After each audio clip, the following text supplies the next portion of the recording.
So here is my audience. There's Emily with her doggie. And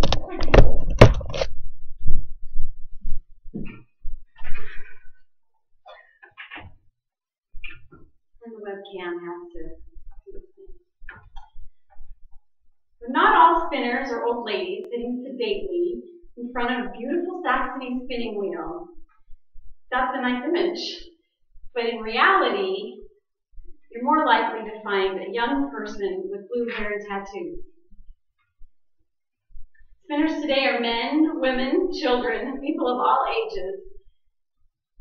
And you're likely to find someone from your walk of life that you have things in common with. So you can sit and chit-chat while you spin. The spinning wheel was invented in the 11th century in Asia. And even Gandhi was a spinner. Gandhi used to travel around with and do speeches, and he always had a spinning with him, and he spun cotton on a small charka called a charka spinning wheel, and it's specifically for doing cotton.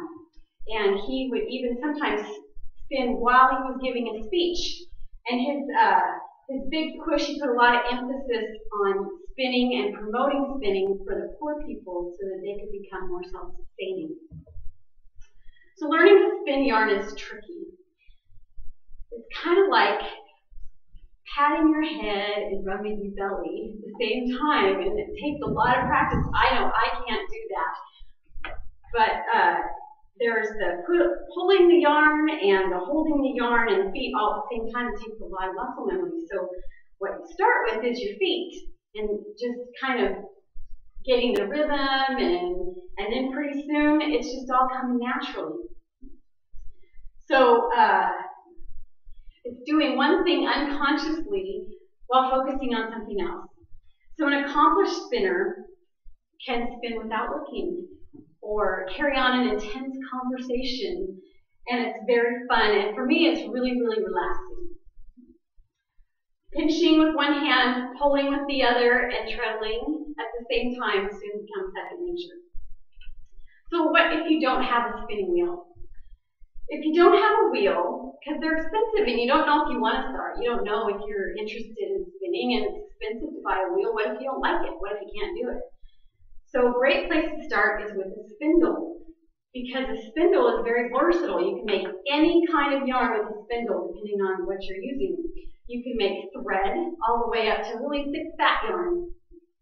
So spindles range in price from a few things you can find around your house. This one's made out of 2 CDs and a dowel.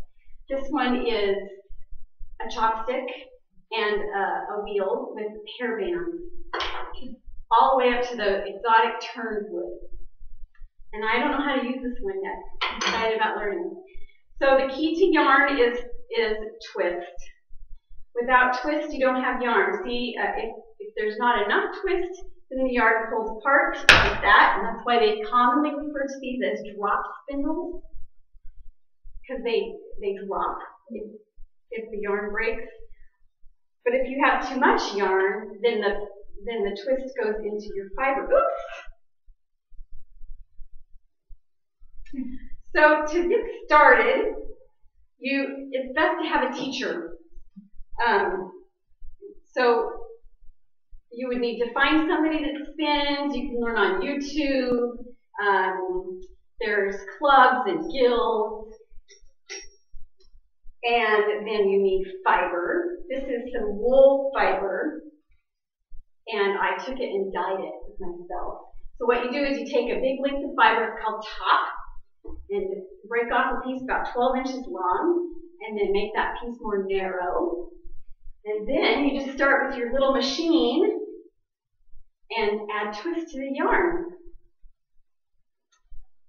When I first started spinning, my dad walked into my house one day and he said, you know, you can buy that stuff for a couple dollars at Walmart.